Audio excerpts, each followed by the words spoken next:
Hello, welcome to my lecture. In this lecture, we will discuss about range-gated Doppler filters. Range-gated Doppler filters is the another method. In the previous lecture, we have seen delay line cancellers which work on time domain. Now, if you want to eliminate the blind speeds in the frequency domain, we have to go for range-gated Doppler filters. These range-gated Doppler filters is a frequency domain method of separating the moving targets from the stationary clutter. All that stationary targets that are available in a radar scan are called as clutter. The loss of range information and the collapsing loss may be eliminated by first quantizing the whole range into small intervals. This process is called as range gating. Now, after quantizing, see, this is the phase. First part of this block diagram is phase detector.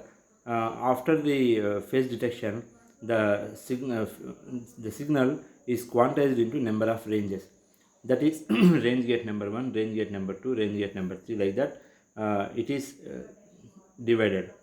After dividing, it is passed through a boxcar generator, which will eliminate the harmonics of the frequencies, harmonics and the other frequencies. It is something like a band pass filter, which will avoid the harmonics and other frequencies to come into this channel. After boxcar generator, the band pass filter is used. The output of the phase detector is sampled sequentially by range gates. So phase detector output is divided into number of small samples of each quantization level. The range gate acts as a switch which opens and closes at proper time. The range gates are activated once each pulse repetition interval.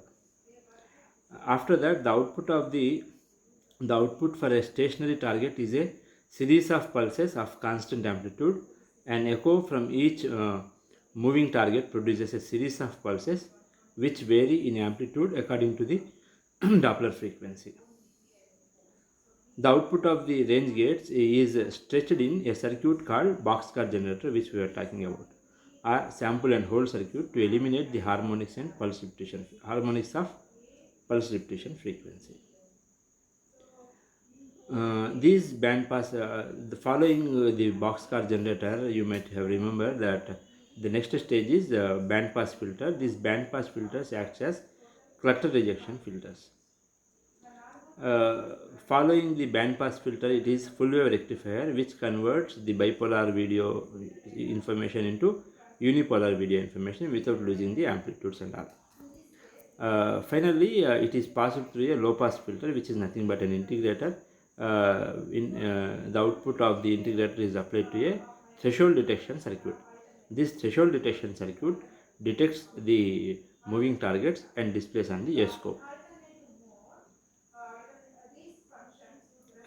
Now, the frequency response of this MTI target using the range gate filters is something like this, which have a flat response over a particular pulse repetition frequency. For each pulse repetition frequency, it is a separate flat response. Thank you.